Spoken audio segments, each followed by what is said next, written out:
বিসমিল্লাহির রহমানির রহিম। আমার সুপ্রিয় দর্শক এবং শ্রোতাদেরকে আসসালামু আলাইকুম। আজকের আলোচনার বিষয় ঘটনা দেখে বা ঘটনা থেকে লেনদেন চেনার উপায়। যে কোনো ঘটনা দেখেই বা ঘটনা থেকে চিনতে হবে যে সেটা কি লেনদেন কি লেনদেন না। এখন এটা বলার আগে ঘটনার সম্বন্ধে আরেকটু আমি সংক্ষিপ্তভাবে বলে নিতে চাই।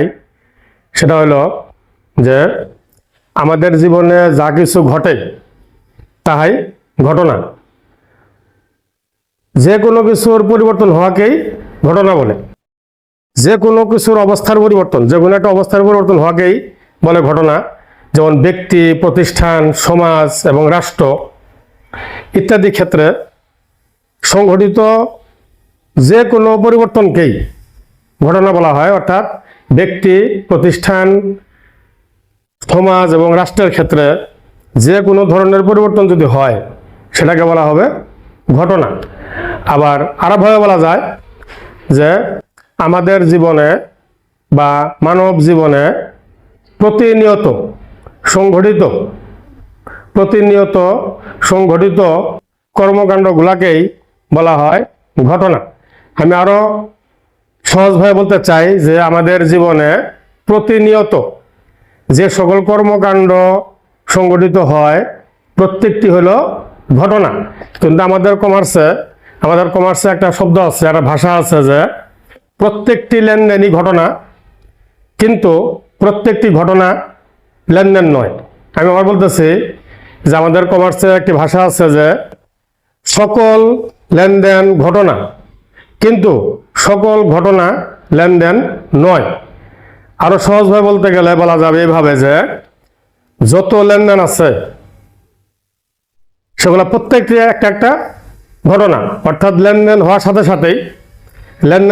সাথেই সেটা একটা ঘটনা, কিন্তু ঘটনা ঘটলেই সেটা লেনদেন হবে না।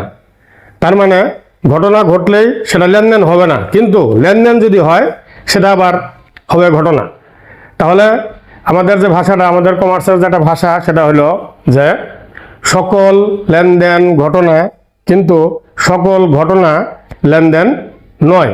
সেটা আজকে আমরা প্রমাণ করার চেষ্টা করবো এখানে উদাহরণের মাধ্যমে। যেমন আমি এখানে বলতে চাচ্ছি যে ঘটনা থেকে লেনদেন চেনার উপায়। অর্থাৎ একটা ঘটনা দেখে কিভাবে আমরা বুঝবো যে সেটা লেনদেন।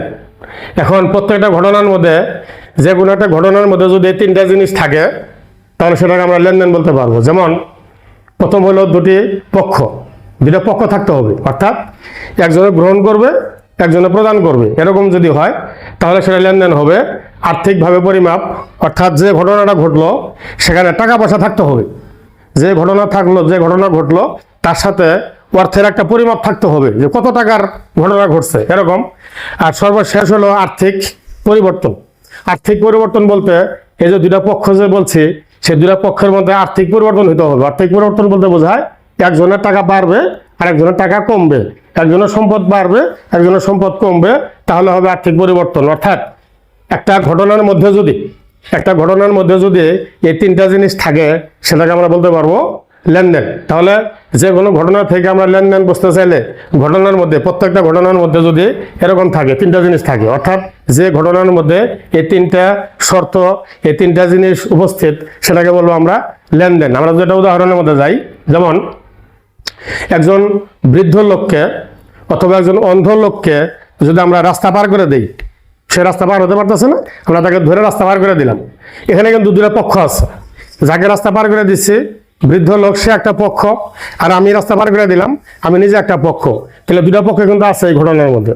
কিন্তু দুটা পক্ষ থাকলেও এটা কিন্তু নাই, সেখানে কিন্তু কোনো টাকা পয়সার হিসাব নাই। আমি যে অন্ধ লোকটাকে রাস্তা পার করে দিচ্ছি বা একজন বৃদ্ধ মানুষকে রাস্তা পার করে দিচ্ছি, সেখানে পক্ষ দুইটা আছে। বৃদ্ধ লোক একটা পক্ষ, আমি নিজে একটা পক্ষ, দুই পক্ষ আছে, কিন্তু এই যে আর্থিকভাবে কোনো পরিমাপ নাই, সেখানে টাকা পয়সার কোনো হিসাব নাই। কত টাকা, সে টাকা কোনো হিসাব করতে পারতেছি না। কাছাকাছি এই ঘটনার মধ্যে শুধু দুটা পক্ষ থাকলেই হবে না, দুটা পক্ষ থাকলে লেনদেন হবে না, এগুলা থাকতে হবে। তাহলে আমরা যদি কাউকে হেল্প করি, আমরা যদি কাউকে শারীরিকভাবে হেল্প করি, যে একজন লোককে আমরা রাস্তা পার করে দিলাম, বা একজন লোক রিক্সাতে পড়ে গেছে তাকে আমরা একটু উঠা দিলাম, এখানে দুটা পক্ষ থাকলেও আর্থিক কোনো পরিমাপ নাই, কাছাকাছি সেটাকে লেনদেন আমরা বলতে পারবো না। আবার যদি এরকম হয় যে আমরা কোনো কোম্পানিতে মাল কেনার অর্ডার দিছি 50,000 টাকার, যে কোনো একটা কোম্পানির কাছে আমরা মাল কেনার জন্য অর্ডার দিছি, মাল কেনার জন্য ফরমাইশ দিছি 50,000 টাকার, এখানে কিন্তু টাকা পয়সা আছে। যেমন আমরা মালের জন্য অর্ডার দিছি, যে কোম্পানির কাছে অর্ডার দিছি সেই কোম্পানির একটা পক্ষ, আমরা নিজেরা অর্ডার দিছি আমরা একটা পক্ষ, এটা দুইটা পক্ষ আছে। এবং 50,000 টাকার মালের অর্ডার দিছি, এখানে কিন্তু টাকা পয়সার একটা বিষয় আছে, আর্থিকভাবে পরিমাপ করা যাইতেছে। যে ঘটনা ঘটছে যে আমরা যে মালের অর্ডার দিছি, আমরা যে মাল করে অর্ডার দিছি এটা একটা ঘটনা, এবং সেখানে দুটো পক্ষ আছে। আবার আর্থিকভাবে টাকা পয়সার হিসাব আছে যে 50,000 টাকার মালের অর্ডার দিছি, কিন্তু এই যে এটা নাই, সেখানে কিন্তু এটা নাই, আর্থিক পরিবর্তন কিন্তু হয় নাই। কারণ আমি মালের অর্ডার দিচ্ছি, আমরা মাল আনিও নাই, সে মাল পাঠাও নাই, তাকে আমরা টাকাও দিইনি। কাছাকাছি এখানে আর্থিকভাবে পরিবর্তন বলতে টাকা পয়সাও কম বেশি হয় নাই, মানে টাকা তো দেই নেই তাকে, তাহলে আমি টাকা দেও নাই, ওই কোম্পানি টাকা পায়ও নাই, ওই কোম্পানি মাল পাঠাও নাই, আমি মাল গ্রহণও করি নাই। তে মালের জন্য অর্ডার দিচ্ছি, মালের জন্য অর্ডার দিচ্ছি, মাল তো আসে নাই। কাছাকাছি এখানে সম্পদ বাড়াও নাই, নগদ টাকাও বাড়াও নেই, নগদ টাকা কমেও নেই, সম্পদ বাড়াও নেই, সম্পদ কমেও নেই, কিন্তু টাকা পয়সা আছে, সেখানে টাকা আছে, টাকার পরিমাপটা আছে, যে 50,000 টাকা মাল অর্ডার দিচ্ছি, কিন্তু এটা নাই। কাছাকাছি এটাকে আমরা লেনদেন বলতে পারবো না। তাহলে আমি আবার বলতেছি, মালের অর্ডার দিলে, কোনো কোম্পানির কাছে মালের অর্ডার দিলে সেখানে দুইটা পক্ষ আছে, কোম্পানি একটা পক্ষ, আমরা একটা পক্ষ, এবং 50,000 টাকার মালের অর্ডার দিচ্ছি, সেখানে 50,000 টাকাও আছে। তাহলে প্রথম দুই শর্ত আছে, প্রথমে দুই চিহ্ন আছে, কিন্তু এই যে আর্থিকভাবে যে পরিবর্তন হয়েছে এটা নাই। আর্থিকভাবে পরিবর্তন না হলে সেটাকে লেনদেন বলা যাবে না। আমি বলছি যে কোনো ঘটনার মধ্যে যদি এই তিনটা জিনিস থাকে সেটা হবে লেনদেন, আর তিনটার মধ্যে একটা যদি না থাকে সেটা লেনদেন হবে না। আচ্ছা, এখন আমরা একটা জিনিস বলতেছি, একজন ভিক্ষুককে আমরা ভিক্ষা দিচ্ছি, একজন ভিক্ষুককে আমরা ভিক্ষা দিচ্ছি, একজন ফকিরকে আমরা ভিক্ষা দিচ্ছি। ভিক্ষা দেওয়ার পরে সেখানে কিন্তু পক্ষ দুইটা, ভিক্ষুক একটা পক্ষ, আমরা নিজের একটা পক্ষ, এবং 5 টাকা ভিক্ষা দিছি, 5 টাকা ভিক্ষা দিছি। তাহলে কত টাকা ভিক্ষা দিছি? 5 টাকা। এখানে আর্থিকভাবে পরিমাপ আছে। এবং ভিক্ষা দেওয়ার পরে ফকিরের, ভিক্ষুকের টাকার পরিমাণ বাড়ছে, আমাদের টাকার পরিমাণ কমছে, তাহলে আর্থিক অবস্থায় পরিবর্তন হয়েছে। আর্থিক অবস্থায় পরিবর্তন হয়েছে, তাহলে এটা লেনদেন। তাহলে কি হলো, ভিক্ষুককে যদি আমি ভিক্ষা দেই 5 টাকা, ভিক্ষুককে যদি 5 টাকা ভিক্ষা দেওয়া হয় বা ভিক্ষা দেই, সেক্ষেত্রে এই তিনটা জিনিস এটার মধ্যে আছে।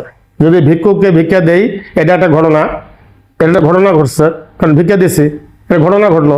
এই ঘটনার মধ্যে এই দুই পক্ষ আছে, দুটি পক্ষ আছে, কারণ ফকির একটা পক্ষ, আমরা নিজের একটা পক্ষ, এবং 5 টাকা ভিক্ষা দিছি, এই আর্থিক পরিমাপ হলো 5 টাকা, তাহলে টাকা পয়সা আছে, এবং আর্থিক পরিবর্তন হয়েছে।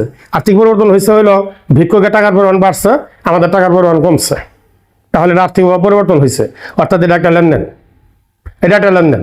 তাহলে যে কোনো ঘটনা ঘটুক, সেই ঘটনার মধ্যে যদি এগুলা জিনিস যদি থাকে তাহলে সেটাকে লেনদেন বলা যাবে।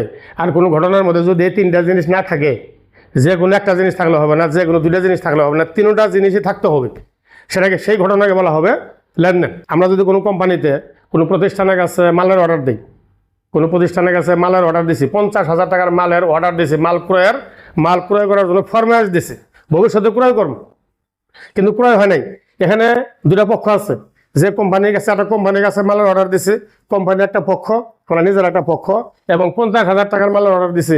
এখানে কিন্তু আর্থিকভাবে পরিমাপ করা যায় যে ঘটনাটা কি করছে, যে মালের অর্ডার দিছে, কত টাকার মাল অর্ডার দিছে, 50,000 টাকার মালের অর্ডার দিছে, এখানে 50,000 টাকাও আছে, কিন্তু এটা কিন্তু হয় নাই, আর্থিক অবস্থার পরিবর্তন কিন্তু হয় নাই। আর্থিক অবস্থার পরিবর্তন কখন হবে? মালটা যখন আমি ক্রয় করে নিয়ে আসবো তখন হবে, আমার গোডাউনের মাল বাড়বে, আর্থিক অবস্থার পরিবর্তন, আমি টাকা দিয়ে দিলাম, আমার আর্থিক অবস্থার পরিবর্তন। তাহলে মালের অর্ডার দিলে এই উপরে এটা আছে, দুটো পক্ষ আছে, এবং আর্থিকভাবে পরিমাপ, আর্থিক যে পরিমাপ সেটাও আছে, কিন্তু এটা নাই। কাছাকাছি সেটাকে লেনদেন বলা যাবে না। মালের জন্য অর্ডার দিলে, মালের জন্য ফরমাইশ দিলে সেখানে দুটা পক্ষ থাকে এবং আর্থিকভাবে পরিমাপ করা যায়, কিন্তু এই যে আর্থিক পরিবর্তন নাই, এজন্য সেটাকে লেনদেন বলা যাবে না। এখন যদি আমরা ব্যাংকে টাকা জমা দিলাম, তাহলে ব্যাংক টাকা গ্রহণ করছে, আমি টাকা প্রদান করছি, এখানে দুই পক্ষ আছে, ব্যাংকে একটা পক্ষ, আমরা নিজের একটা পক্ষ, এবং ব্যাংকে টাকা জমা দিয়েছি 20,000, তাহলে আর্থিকভাবে পরিমাপ আছে যে আমি 20,000 টাকা ব্যাংকে জমা দিচ্ছি, এটা ব্যাংকে যে টাকা জমা দেওয়ার গেছি বা ব্যাংকে যে আমি টাকা জমা দিচ্ছি, এটা একটা ঘটনা। এই ঘটনার কত টাকার ঘটনা করছে? 20,000 টাকার ঘটনা করছে।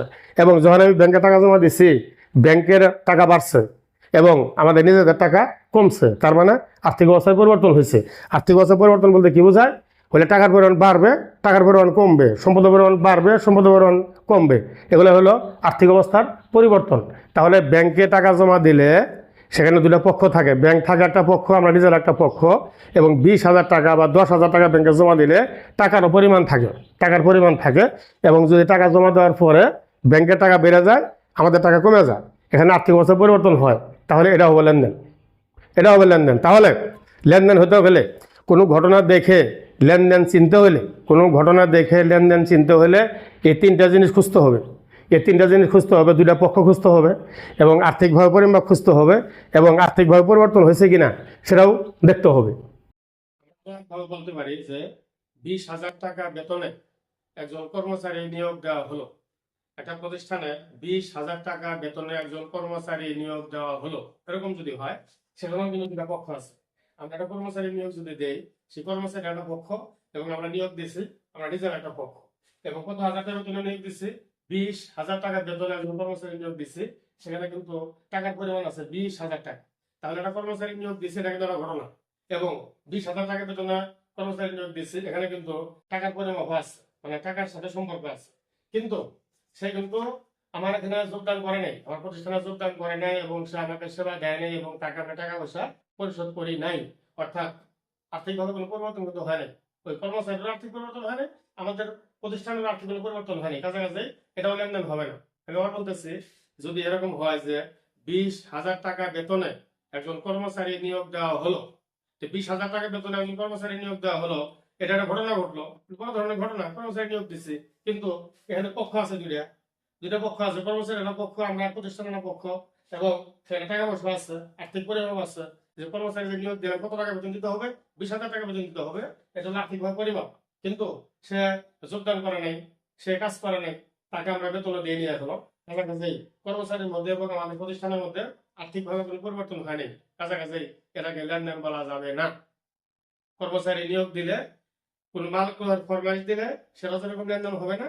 এখানে কর্মচারী নিয়োগ দিচ্ছি 20,000 টাকা বেতনে, 50,000 টাকা বেতনে, এটাও লেনদেন হবে না, কারণ আর্থিক অবস্থার পরিবর্তন হয় না। তাহলে আমি আবার বলি যে ঘটনা হলো, মানব জীবনে বা একটা প্রতিষ্ঠানের জীবনে যা কিছু ঘটে সেটাই হলো ঘটনা। একটা রাষ্ট্রে, একটা সমাজে, একটা প্রতিষ্ঠানের ভিতরে যদি কোনো পরিবর্তন আসে, যে কোনো ধরনের পরিবর্তন আসে, সেটা হবে ঘটনা। কিন্তু লেনদেন হইতে হলে, সেই ঘটনাকে যদি লেনদেন হইতে হয়, তাহলে এই তিনটা জিনিস থাকতে হবে। এই তিনটা জিনিসের যেগুলো একটা জিনিস যদি না থাকে, সেটাকে লেনদেন বলা যাবে না, লেনদেন বলা যাবে না। তাহলে আমাদের মানব জীবনে, আমাদের সংসার জীবনে, আমাদের রাষ্ট্রীয় জীবনে যে কোনো ধরনের পরিবর্তন যদি হয়, সেটা হবে ঘটনা। তাহলে আমাদের কমার্সের ভাষা যারা কথা বলছিলাম যে সকল লেনদেন ঘটনা, সকল লেনদেন ঘটনা, কিন্তু সকল ঘটনা লেনদেন নয়। এটাই প্রমাণ হলো যে লেনদেন হলেই সেটা ঘটনা, লেনদেন হলেই সেটা ঘটনা, কিন্তু ঘটনা ঘটলেই লেনদেন হবে না, ঘটনা ঘটলেই লেনদেন হবে না। ঘটনা, যে কোনো ঘটনাকে লেনদেন হতে হলে সেখানে দুইটা পক্ষ থাকতে হবে, এবং আর্থিকভাবে পরিমাপ করতে হবে, অর্থাৎ টাকা পয়সা থাকতে হবে, সেখানে সেখানে টাকার একটা হিসাব থাকতে হবে, সর্বশেষ থাকতে হবে কি? আর্থিক অবস্থার পরিবর্তন। আর্থিক অবস্থার পরিবর্তন না হওয়া পর্যন্ত কখনোই লেনদেন হবে না, লেনদেন হবে না, আর্থিক অবস্থার পরিবর্তন হতেই হবে। ধন্যবাদ।